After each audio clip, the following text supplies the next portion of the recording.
La historia de la independencia de México está atestada de historias y proezas populares que con el paso del tiempo se han convertido en leyendas. Personajes históricos, lugares y fechas importantes son recordados y celebrados cada mes de septiembre a lo largo y ancho del país. Sin embargo, aún estas fechas patrias también gozan de un lado terrorífico y paranormal. Hoy en Apostatando nos introduciremos en el lado oscuro de la independencia de México.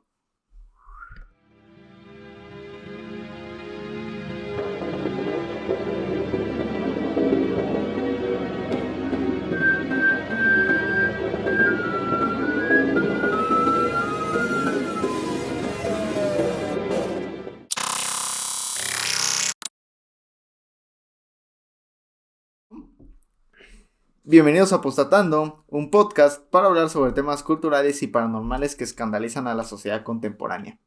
Un espacio para colocarse fuera del pensamiento colectivo al conversar sobre tabúes sociales, paranormales y culturales de México y del mundo. Temas que creemos aún no se ha contado todo acerca de ellos. Estamos en el episodio número 18 de Apostatando. Estamos muy felices porque está acercando el episodio 20 donde va a salir nuevamente Parsi, que es nuestro editor de video y cámara cuando había, porque ya no hay cámara, no las quitaron. Sí, nos quedamos sin cámara. Lo expropiaron. El día de hoy, bueno, estamos a 21 de septiembre, ya pasó el día de la independencia. Sin embargo, seguimos en el mes patrio, ¿no? Y se nos hace muy interesante poder platicar un poquito acerca de estas fechas, ¿no? De estos meses, y sobre todo, como decíamos ahorita en la presentación, un lado que siempre está ahí, ¿no? Un lado un poco diferente a como solemos aprender de historia de México. Así es.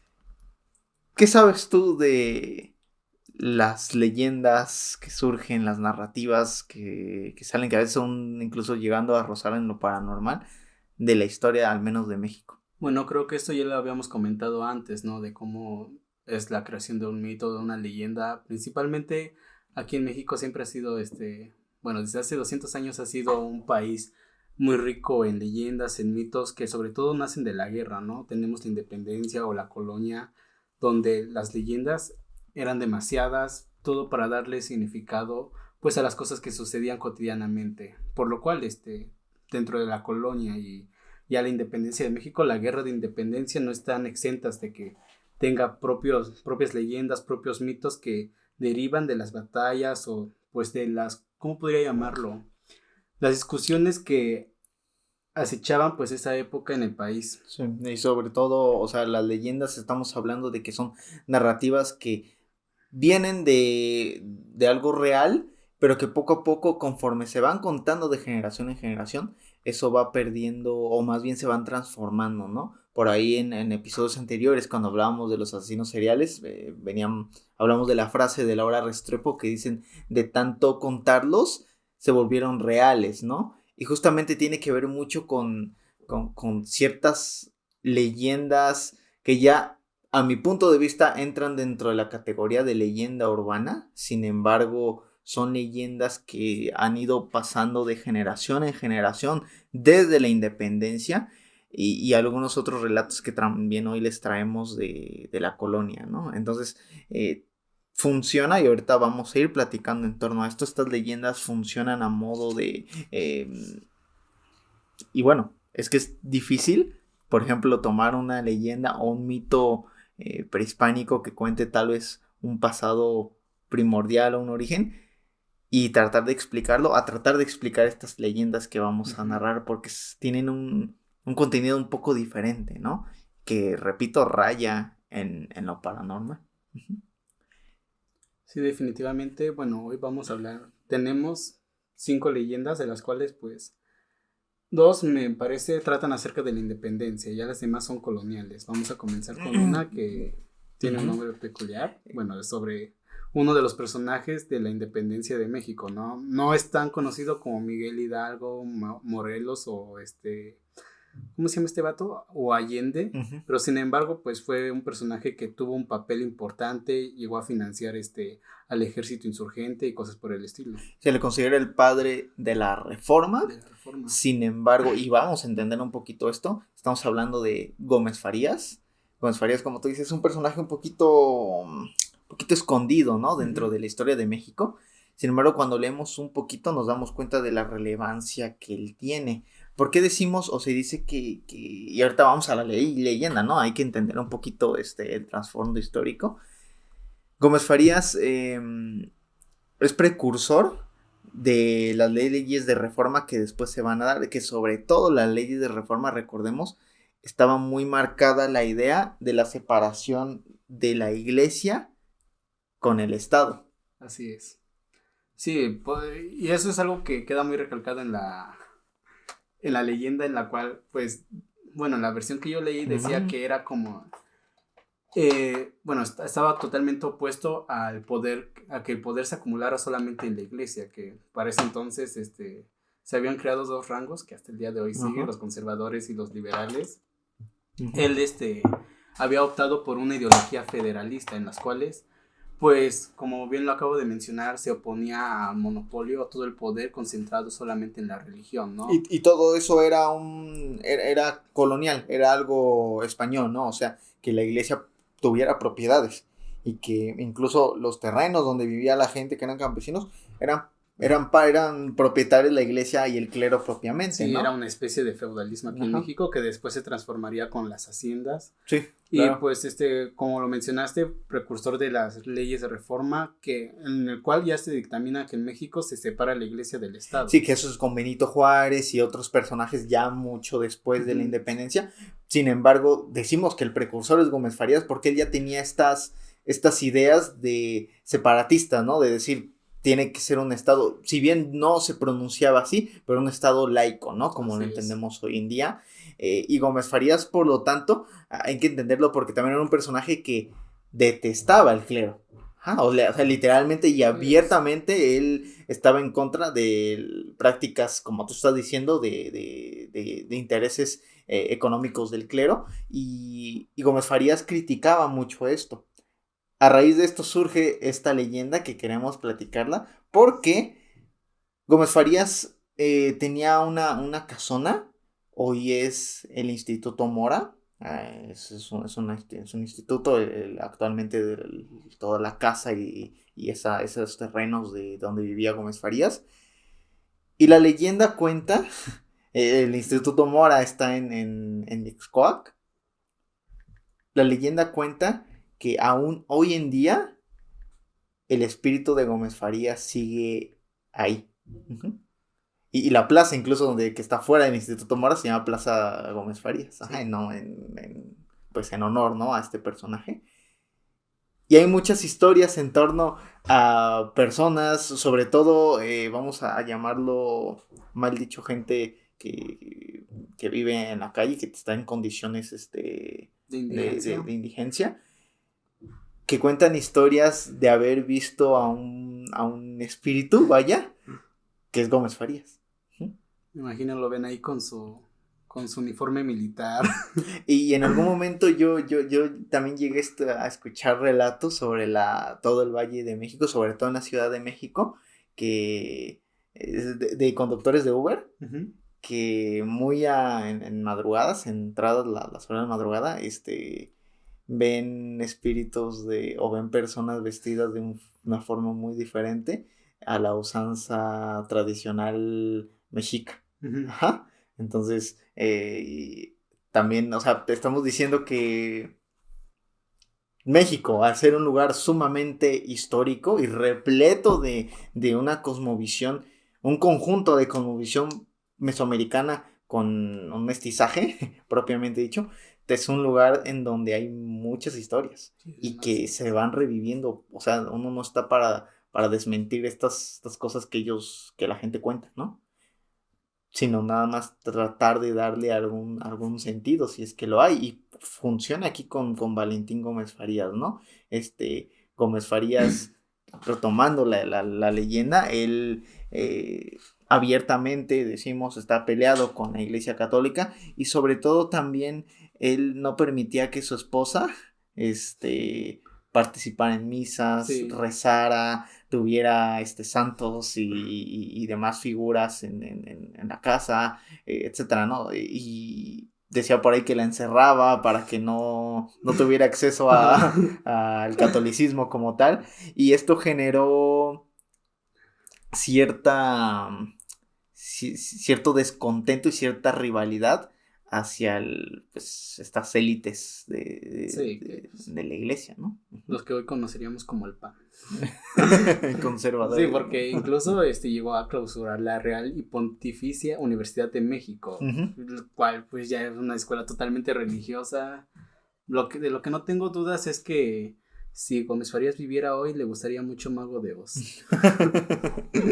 Como el Marx con Panteón Como Rococó. Marx con Panteón Rococó, ¿no? O sea, no solamente en su discurso político de Valentín Gómez Farías, sino también en su práctica cotidiana, manifestaba una apatía total hacia el catolicismo. Ajá. Cuando él muere, aquí entramos a una parte interesante. Él, bueno, antes de morir, él le pide a su esposa que no le hagan Su misas ni rosario, ningún ¿no? rosario, absolutamente nada, simplemente que lo entierren y se acabó. Ajá. Y ya. Y cuando muere, la iglesia también se lo comunica a la esposa. Lo condena a Gómez Farías, dice que no iba a tener derechos a ese tipo de, pues todo ese conjunto ritual, ¿no? De Pues la iglesia tampoco es como que él católica quisiera. fúnebre. Y tampoco es como, Fue al un contrario, ganar-ganar. ¿no? Ni quien quiera, ¿no? Ni quien quiera. Ni quien quiera comer medias tortas con champurrado, ¿no? Para empezar, Farías rechazó primero la iglesia antes de que la iglesia dijera, no lo vamos le vamos a hacer su rosario. Y justamente aquí es donde la leyenda comienza, porque es condenado y él también, según la leyenda, él condena que su alma va a estar ahí, en ese lugar. La leyenda dice que su alma sigue ahí, si bien su cuerpo no fue enterrado en este lugar, que ahorita actualmente es el Instituto Mora y la Plaza Gómez Farías, su espíritu sigue ahí. Si alguna persona nos está escuchando y tiene alguna historia en la Plaza Gómez Si Farías, se lo ha y encontrado, se lo ha encontrado, porque también hay leyendas que hay una mujer ahí en representación de eso es lo que podría ser su esposa, etcétera. Eso es un lugar enigmático dentro de este conjunto de leyendas que hay de México. Muy bien. Entonces, bueno, en ese lugar, en Mixcoac, luego dicen que se escucha, no sé, una palabra que dice cruz, nada de agua bendita, por favor. Que es como lo que ese vato decía, ¿no? Prefería todo menos agua bendita, que es muy común de encontrar en los centros católicos, que es esta agua para purificar a la mente y el alma, me parece, que utilizan para alejar a las malas vibras, demonios. O sea, es algo muy, muy, muy católico. Sí, totalmente. Y, o sea, y tú puedes, creo que de todas las leyendas que ahorita traemos es la que más se presta a la interpretación, porque es muy curioso que la leyenda te cuente de un alma que anda vagando porque no tuvo acceso al cielo. Pero y cuando tú lees la historia te das cuenta que era un personaje que odiaba y criticaba y cuestionaba muchas prácticas del clero. O sea, a mi modo de interpretarlo, da la intención de que esta leyenda es creada para representar esa enemistad que existió entre Gómez Farías con la Iglesia Católica y que aún perdura. Ajá. Y es muy interesante, ¿no? O sea, cómo tú puedes tener la leyenda que sí se aparece y todo lo que quieras y que su esposa también anda vagando en la plaza, dicen rogando por su descanso, pero cuando lees la historia y el trasfondo que hubo de por qué esta enemistad, cobra un sentido un poquito diferente esta leyenda, ¿no?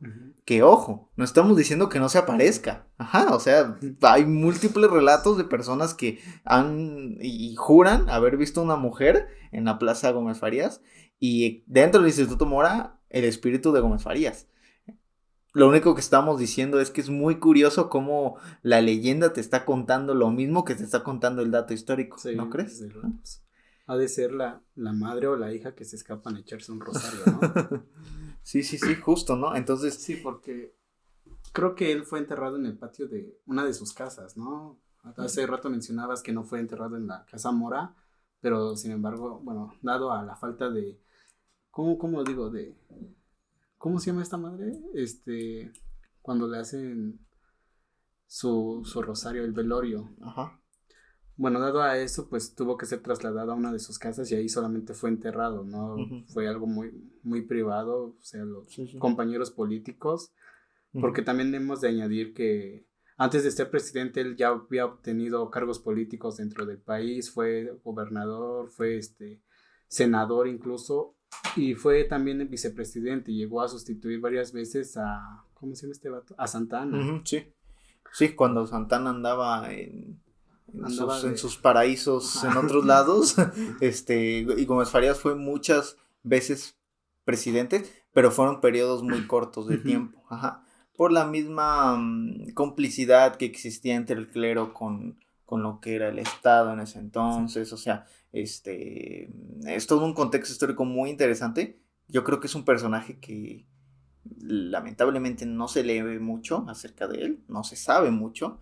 Estamos muy acostumbrados a los próceres del discurso mexicano de quiénes fueron los héroes patrios, etcétera, y no volteamos a ver a estos otros personajes. Sí, sobre todo pues cuando hablamos de las leyes de reforma, su papel es muy importante, ¿no? Uh-huh. Como te decía, llegó a tomar el cargo de presidente, sustituyendo a Santana muchas veces, uh-huh. Y pues aquí fue donde empezó a armarse pues toda esta onda de las leyes de reforma, que si buscamos tan siquiera en internet hoy, la mayoría del crédito se lo lleva Benito Juárez. Uh-huh, claro, totalmente. Sí, o sea, bueno, yo no recuerdo o no he visto a la iglesia que lo nombren como una especie de anticristo. Ajá. A ver, había yo leído que habían, ¿cómo es que? No lo encuentro, lo habían puesto como una especie de blasfemo, ¿no? Uh-huh. Uno de los mayores blasfemos que ha tenido la iglesia católica aquí en México. Uh-huh. ¿Quién, Benito Juárez o no, Gómez Farías? Farías, uh-huh. Ajá. Sí, que Benito Juárez también recordó, también fue comulgado del clero católico. Sí, ya, sin embargo, pues ahorita es como que él sí lleva todo el crédito de las leyes de reforma, sí. Separarle el Estado de la iglesia. Sí. Y pues solamente hay que checar un poco. Sí. Entonces, te digo, la información está ahí, ¿no? No es como que vayamos a expedientes totalmente secretos para darnos cuenta de que Gómez Farías tuvo una gran importancia a la hora de crear estas leyes. Claro, totalmente. Entonces, pues ya lo saben, si se encuentran un espíritu, y si no conocían la leyenda, ya la saben, es muy interesante la verdad, y es muy, muy curioso. Si se lo encuentran o si tienen alguna experiencia similar con algo, nos los pueden compartir, nos estaríamos muy, muy felices de que nos compartan esas experiencias y poder leerles, ¿no? Hay una historia más. Antes quiero darle una recomendación a los seguidores, si se lo llegan a encontrar, que no se persignen ni mencionen a, no sé, a la Virgen María, porque este vato se va a emputar y... ¿Sí? Yo no sé eso. Pues sí, porque pues eres un espíritu y andas ahí pues, dando tu rondina a medianoche, ¿no? Te encuentras un vato y ves que menciona la iglesia, es como, bueno, obviamente se va a emputar. De eso sí había yo escuchado que es como una recomendación, ¿no? De que no te persigues eso no porque se va a emputar. Hay una leyenda más. Esta es del estado de Querétaro. Nos trasladamos directamente a Querétaro. Porque es una leyenda que también es de la independencia, pero no involucra a un personaje histórico. Involucra un objeto. Okay. Un objeto, pues que no entra dentro de la categoría que conocemos como un objeto embrujado ni nada de eso, sino un objeto con ciertas facultades que son curiosas. Ajá. Sobre todo uniéndolo a elementos mesoamericanos. Dirán que tiene que ver todo esto que estoy diciendo, ¿no? Hay una campana que durante la época colonial fue mandada a hacer en España, por España, perdón, y la hicieron con oro y plata mexicanos. Dice el rey, fascinado por los sonidos que producía y por la belleza de la campana, la mandó a colocar en la Catedral de Madrid. Ok, es una campana hecha con elementos mexicanos, pero se manda allá durante la colonia. Con muchas cosas. Exacto, como todo, ¿no? Como todo. El penacho falso de Moctezuma, ¿no? Que está también allá. Todo transcurría con normalidad. Hasta que en septiembre de 1810, ¿qué habrá pasado ahí? ¿Quién sabe? La campana, ojo, en septiembre de 1810 la campana sonó sola. Oh, mami. O sea, pero está en Madrid. Ajá. No había nadie dentro de la iglesia. Y aún así la campana continuó tocando durante varios minutos. ¿La habrán hecho con la misma campana con la que hicieron en la de Dolores? Como las varitas de Harry y de Voldemort. Son hermanas, son gemelas. Algunos días después, muchos barcos provenientes de América llegaron con las noticias. Ajá. O sea, Sí. y las noticias eran de que había estallado una guerra de independencia un 16 de septiembre. Imagínate para los españoles que estaban lidiando con la invasión francesa. Y sí, era todo un... que también se lo provocaban, ¿no? O sea, imagínate la coincidencia de que tú estás en Madrid y suena la campana y que días después llegan estas embarcaciones y te dicen que había estallado una guerra allá. Ajá. Los españoles se mantuvieron alerta por si la campana volvía a sonar. Desde entonces, cada vez que los insurgentes ganaban la batalla, ojo, la campana tocaba alegremente. Y no había nadie, según la leyenda, ¿no? De que la tocara. En cambio, según decían los españoles, cada vez que la independencia se enfrentaba a una derrota por parte de los insurgentes, la campana sonaba con desánimo y tristeza. O sea, le estás metiendo aquí todo un rollo de emociones a un objeto, pero un objeto, ojo, vuelvo a lo mismo, que fue hecha con elementos mexicanos. Ajá. Que eso está interesante. Sí. Enfurecidos por estos hechos, el rey retiró la campana y mandó arrojarla al mar, lejos de España. Sin embargo, y no dice el nombre del rey. Ajá. O sea, son elementos también que las leyendas muchas veces no te dicen muchos elementos como base histórica, ¿no? Para sustentarlos. Ajá. Sin embargo, cuando quisieron arrojarle, el viento se movió a su favor y terminó aterrizando frente al campanario de Conca hasta Querétaro. Con K, Querétaro, no sé cómo se dice. Creí que te lo habías dado. No. Con la letra K. No, con K, sí, ya me olvidé. Los habitantes decidieron colocarla allí, en Querétaro, donde permaneció hasta 1940. Después, para celebrar el aniversario de la independencia, en Jalpan la pidieron prestada. Pero al no devolverla, la campana dejó de sonar. Y cuenta la leyenda que salió volando hasta volver a Conca.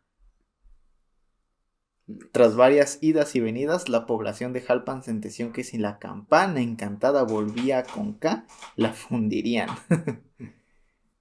Fue así como sucedió que la campana nunca volvió a tocar, aunque tampoco se regresó al campanario donde parecía que anhelaba seguir existiendo.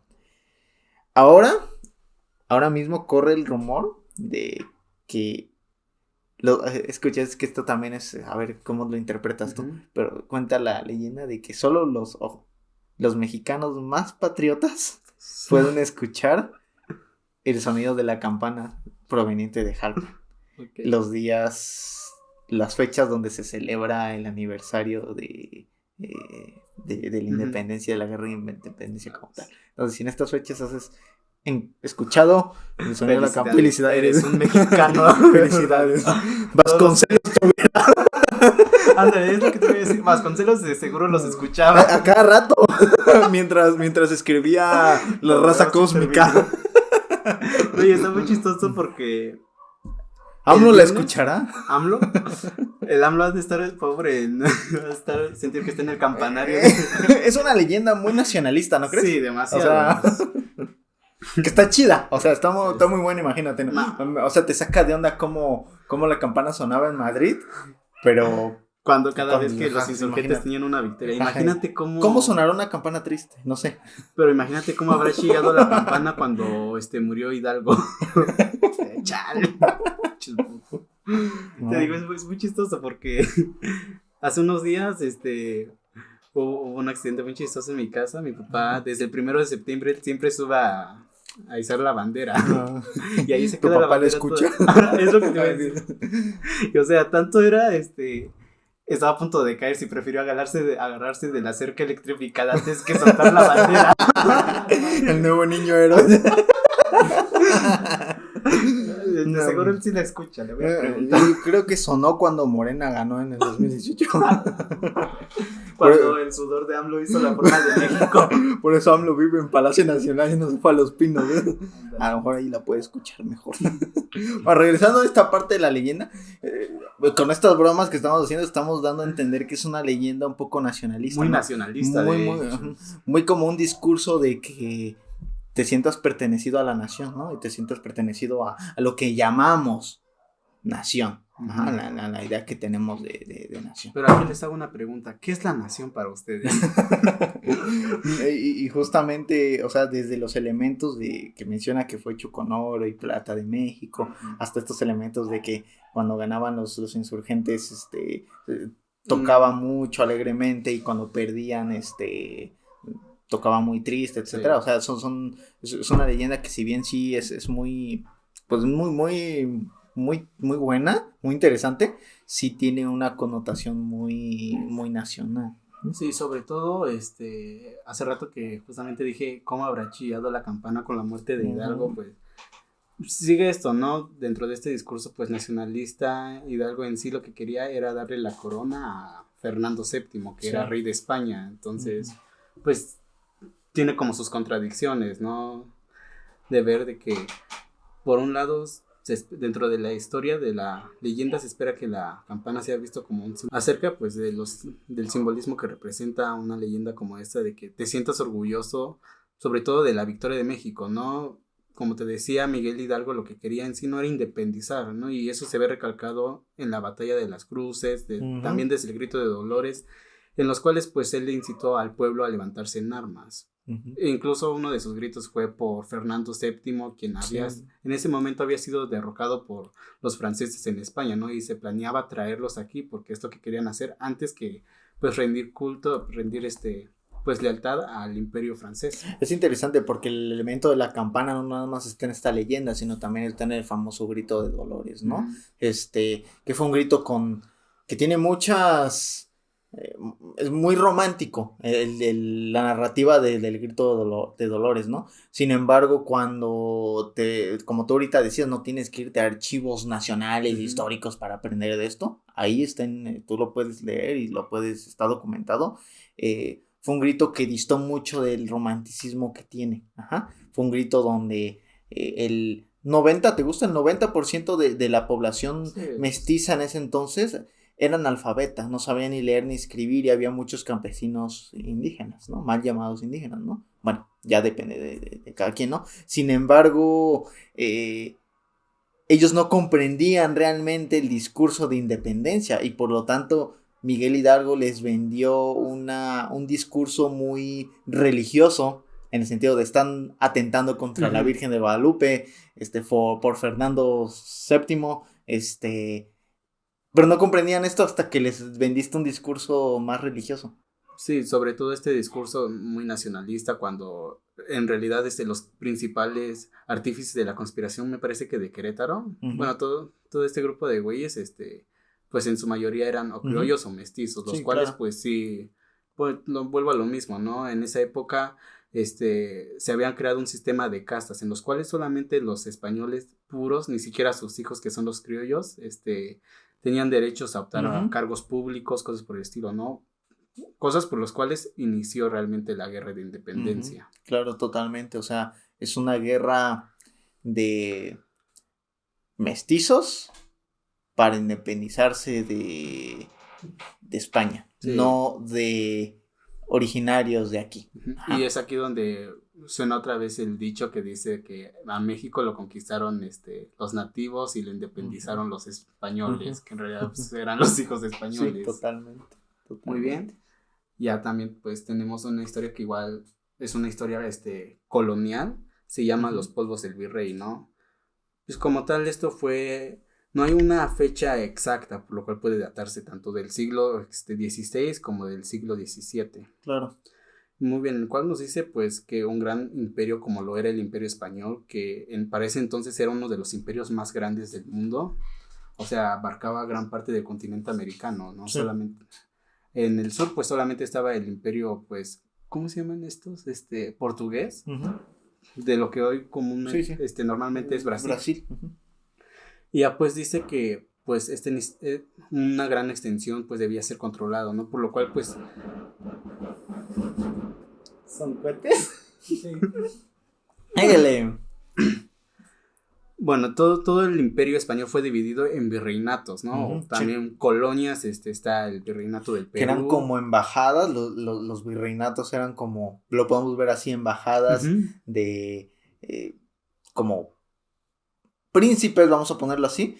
Principados. Principados al servicio del rey, ¿no? Sí. O sea, el rey no podía venirse a todas las pinches colonias, ¿no? Y por lo tanto había virreyes en cada uno de estos lugares conquistados, ¿no? Uh-huh. Y ya pues como te digo, bueno, esta leyenda llamada Los Polvos del Virrey tiene como un protagonista a uno de estos españoles que recientemente te acabo de decir que fue una de las razones por la cual inició la guerra de independencia. Solamente los españoles, los peninsulares, tenían derecho a aspirar a cargos públicos. De hecho, el Consejo de las Indias era el que dictaminaba quién iba a ser el virrey y lo enviaban, ¿no? Sí. Muy bien, bueno, fue enviado un funcionario español, ¿no? Que para muchos, incluso en ese entonces era como, pues, con que sea español, ya lo que no queremos es que gente nacida aquí, pues tenga cargos o tengan tan siquiera un ápice de poder. Sí, bueno, a no ser que sean tlaxcaltecas. Muy bien, el nombre que le dieron a fue Don Bonifacio, ¿no? Que según era un hombre pobre, casado y con 12 hijos. En sí no fue el virrey, sino que fue su escriba. Ajá. Muy bien, lo que nos dice es que el virrey de la Nueva España pues no había sido nunca como una persona muy querida, no era impopular entre el pueblo y tampoco es como que tuviera gran apoyo por parte de la corona española. Don Bonifacio. Me acuerdo de un Don Bonifacio que en Chile no. Siento que conozco a alguien con ese nombre. Todos conocemos un Bonifacio. Muy bien, dice.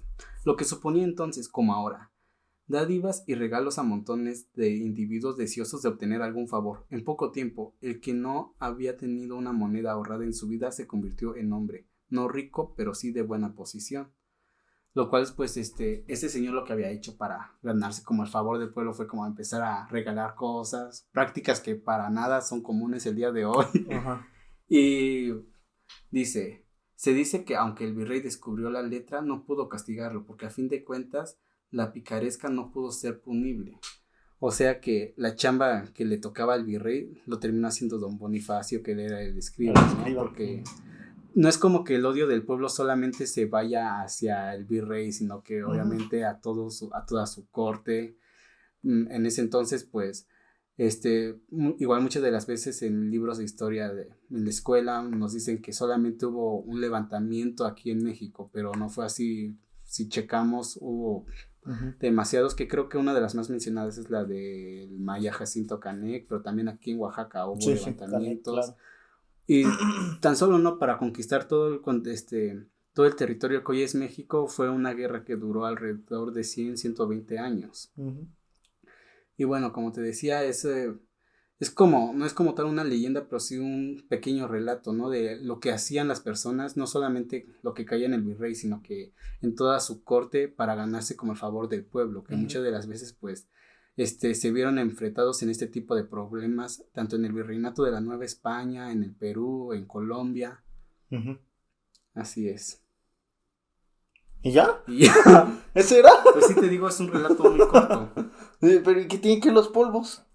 Pues los polvos los hacía Don Bonifacio, o sea, los polvos son los regalos que él hacía. Ah, ok. ¿Y qué tiene de paranormales?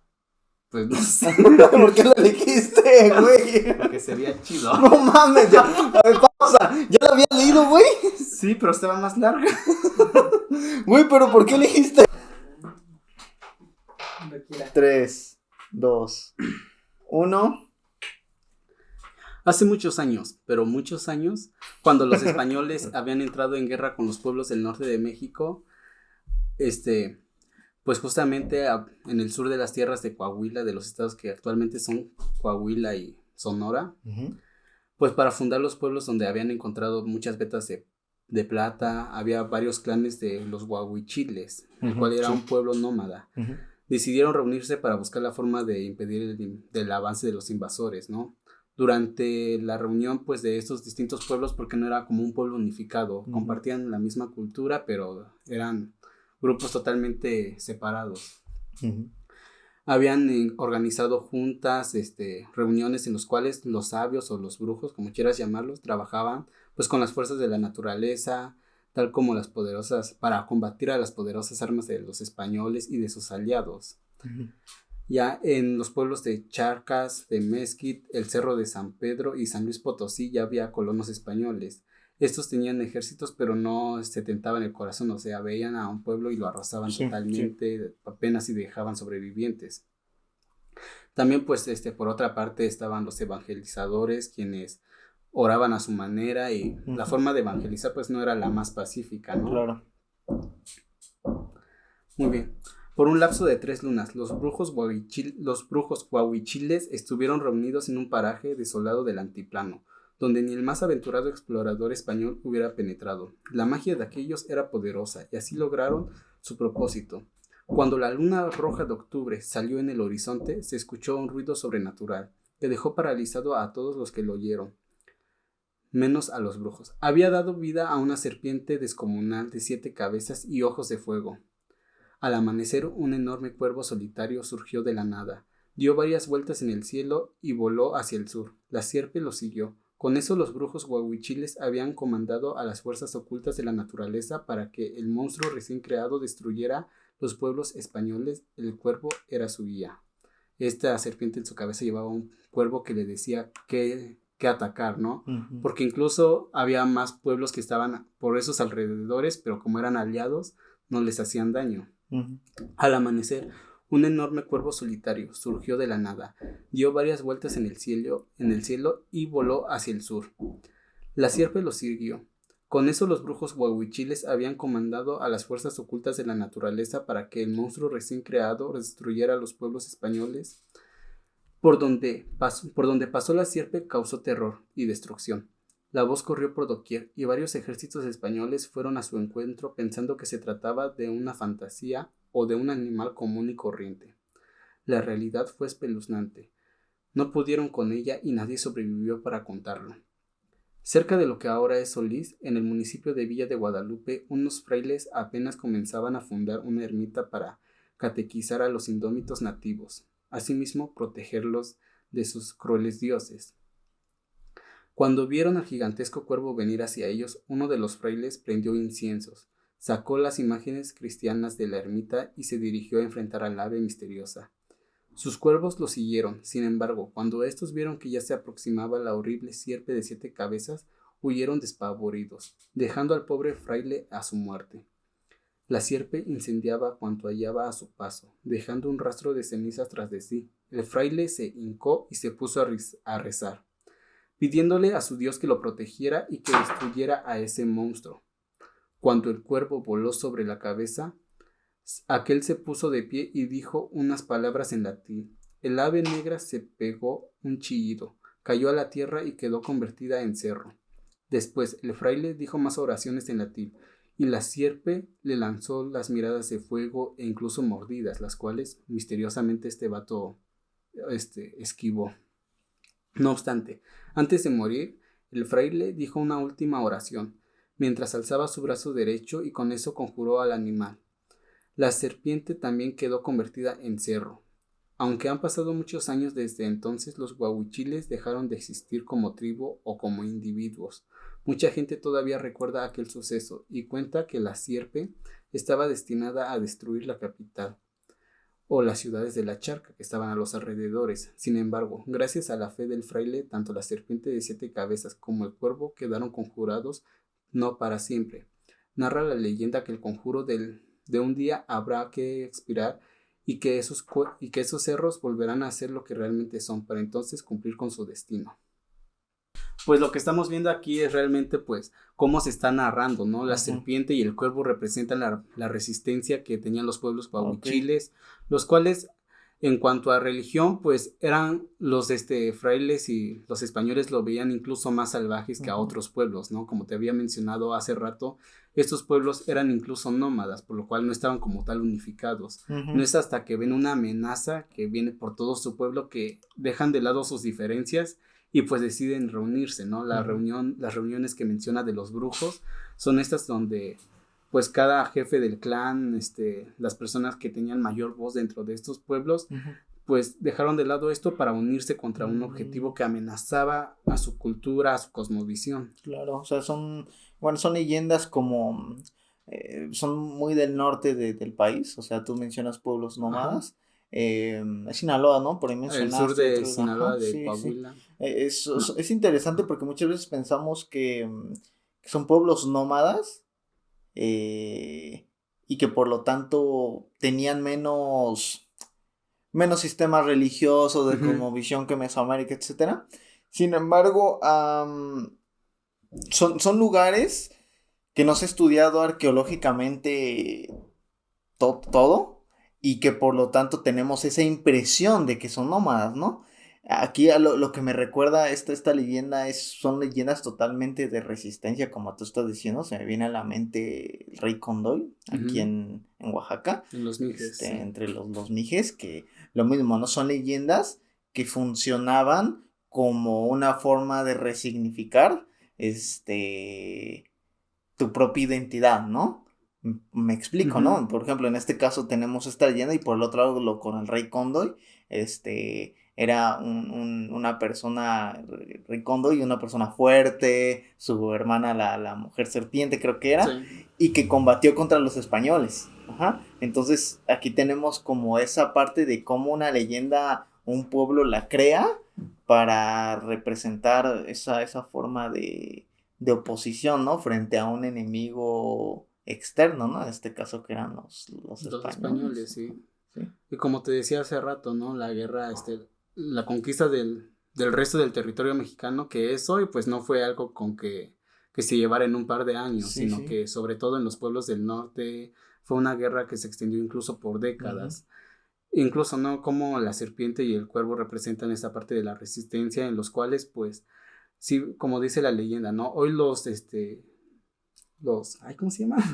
Los Chachihuilcas ya no existen como tribu o como pueblo, sin embargo, pues está como todavía a la espera de que un día de estos, o incluso en el futuro, la serpiente y el cuervo renazcan otra vez y cumplan con esta misión de exterminar a los que fueron un día sus invasores, ¿no? Sí, claro. Esa suerte de querer, pues, reivindicar al pueblo, de hacerlos notar de nuevo y no dejarlos ahí ignorados. Claro, también es una forma de protesta, ¿no? Y sirve de protesta este tipo de leyenda. Me recuerdo mucho apenas cuando, bueno, no apenas, ¿no? Hace años que Andrés Manuel pidió que España se disculpara por las cosas que hicieron en la conquista. Y es como, o sea, México no estaba conformado como tal. Ni España. España. No eran estados nacionales como hoy los conocemos, ¿no?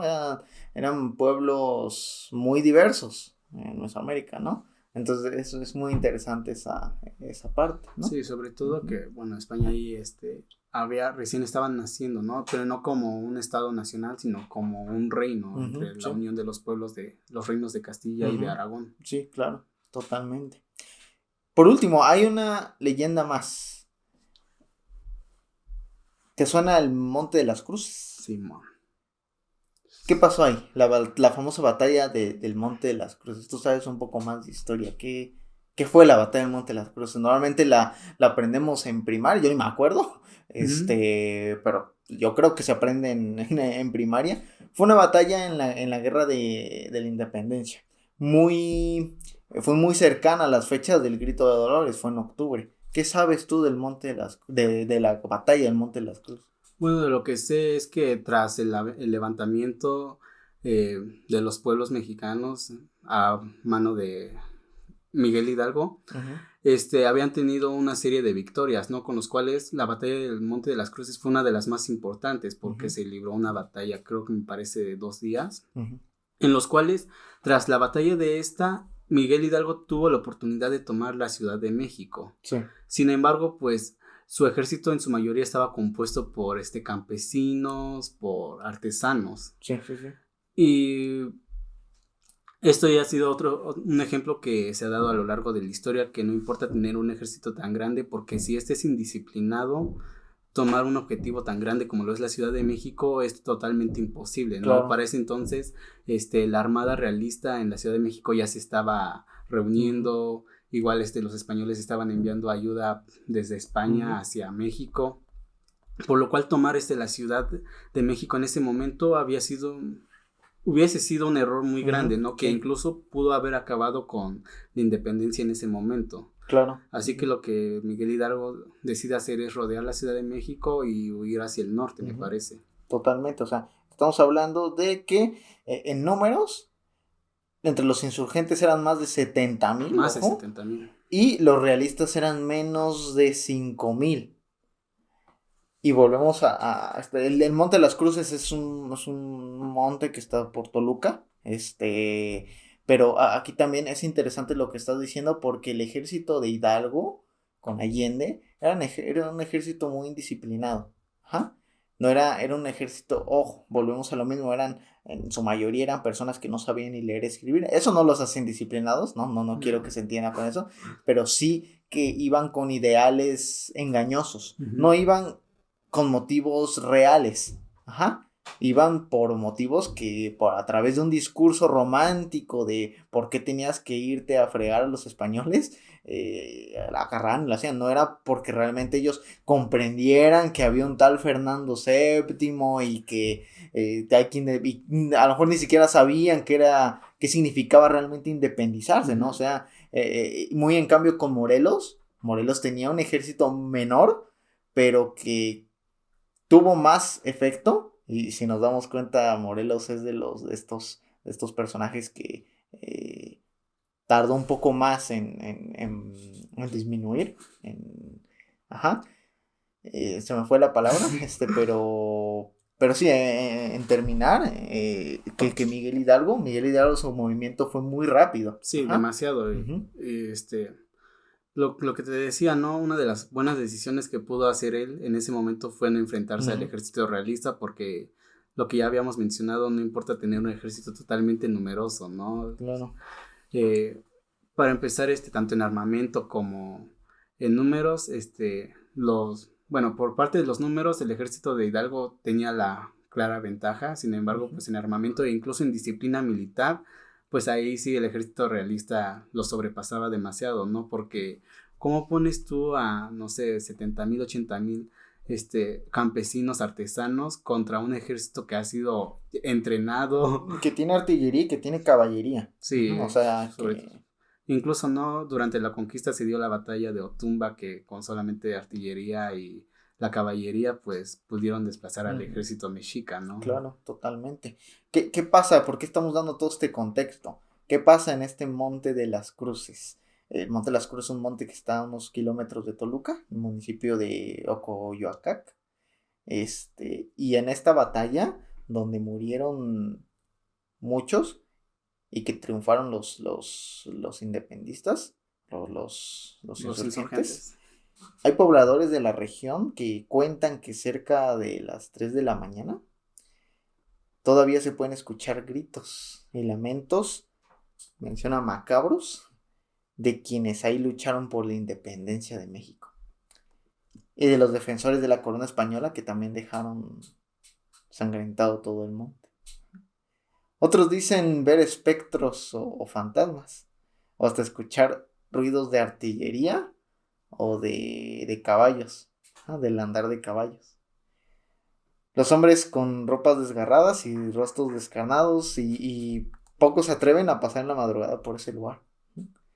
Quién sabe si es cierto, ¿no? Lo cierto es que fue una lucha que marcó la historia de México. Que ojo, lo lucharon y por otras cuestiones, pasó todo lo que tú acabas de decir, la idea de sitiar Ciudad de México, y por otra razón no se dio. Sin embargo, al menos en el Monte de las Cruces es un monte, yo no lo conozco, pero es un lugar enigmático que guarda ese tipo de historias. Me recuerda mucho y lo veremos cuando lleguemos al mes de octubre y platiquemos un poco acerca de uno de los movimientos estudiantiles más grandes que ha tenido el país, y no solo el país, ¿no? Sino toda en Latinoamérica. Sí. Pero como hay muchas similitudes entre una batalla aquí en 1810, el 30 de octubre de 1810, y una matanza que hubo en la Plaza de las Tres Culturas en Tlatelolco en el 68, porque las historias o las leyendas que se cuentan son muy similares. O sea, las historias que se cuentan del Monte de las Cruces es esto que acabamos de decir, que se escuchan ruidos y se escucha gente gritando, etcétera. Y lo mismo pasa en la Plaza de las Tres Culturas en la Ciudad de México. La gente dice, bueno, lo veremos en el próximo episodio cuando lo veamos, pero son muy similares. Como a través de un lugar donde hubo un evento histórico, un evento bélico, donde se perdieron muchas vidas, también es un lugar propicio para la construcción de narrativas, ¿no? De narrativas y de experiencias, porque la gente asegura escuchar esto, la gente asegura ver esto, ajá, y que pasa a las 3 de la mañana, ajá. Sí, pues, no. Es la hora del diablo. Estoy seguro de que hay una película de las leyendas que lo cuenta. Estos de las leyendas tiene el de Charro Negro. Tiene el Charro Negro, la Llorona, la Nahuala. Pero fíjate que el Charro Negro, cuando lo investigué, no es una leyenda tal propia de la independencia. Yo pensé que sí. Ajá, pero es simplemente un... ¿Cómo va? Es un charro que... esto no está dentro del episodio, ¿no? O sea, dentro de las historias que teníamos, ¿no? Estamos platicando de... Creo que es un charro que... Como el Ghost Rider, ¿no? Pero en un caballo o algo así. El Ghost Rider. Por ahí está Creo que hay un Ghost Rider de caballo, ¿no? ¿Sí? De la película. Ah, sí, cierto. Es el Charro Negro. No sé si sea canon. Bueno, algún día platicaremos esta leyenda del Charro Negro. Hasta ahora. Pero nada más mexicano con charro. Exactamente. Estaría chido porque por ahí decían que el Charro Negro ayudó a los insurgentes a pelear ahí. Pero pues, se puede hacer una versión así. Un Ghost Rider con los. Está el Ghost Rider de la independencia, que el Charro Negro. Me lo imagino como un grupo de Avengers, ¿ves? Porque estaba Mulan mexicana, ¿ves? Porque también estaba la mujer, ¿ves? Que así como la historia de Mulan, pero en México. Ah, no, pero eso fue en la Revolución, ¿no? Sí, es cierto. La chava, ajá. Pues bueno. Podemos hacernos hasta un juego de carritos, mira, de los héroes mexicanos. Que en especial de Miguel Hidalgo sea, no sé, pues, un campanazo, ¿no? Hasta aquí el episodio del día de hoy. Ojalá en este mes patrio hayan podido disfrutar, que también hayan en este episodio aprender un poquito acerca de estas leyendas paranormales con un trasfondo histórico que tienen. Si tienen alguna de estas experiencias en torno a estas leyendas que acabamos de contar, pueden hacérnoslo saber, ¿no? Y también que puedan, tal vez, para los que no están acostumbrados o no les gusta el mes patrio, puedan verlo con un sentido más paranormal, ¿no? Más terrorífico. Pues hasta aquí el episodio del día de hoy. No olviden seguirnos en nuestras redes sociales. Nos encuentran como Apostatando Podcast en Instagram, YouTube, Facebook, ya dije Instagram, en TikTok y en Spotify. En muchas redes sociales, sobre todo en YouTube, ¿no? Ahí nos pueden escuchar mejor. Ya próximamente también abriremos OnlyFans. No olviden seguir en nuestras redes. También no olviden seguir a nuestro editor, donde tiene su propia página donde hace ¿cómo te llamas? Stream. Te encuentran como Parsi Parsi-san. Sí, ¿no? Igual lo pondremos en la descripción por si quieren darse una vuelta y pasar un rato. Luego ponen soundtrack bien chido. Aparecen nuestros logos también. No, eso es de nuestro editor, no es de nosotros, pero para que vayan a verlo y seguirlo. Algún día haremos un crossover, algún episodio jugando Minecraft o algo así. Jugando Assassin's Creed, que son juegos históricos. Mira, nos estamos viendo de trivias. Un 100 apostacitos dijeron.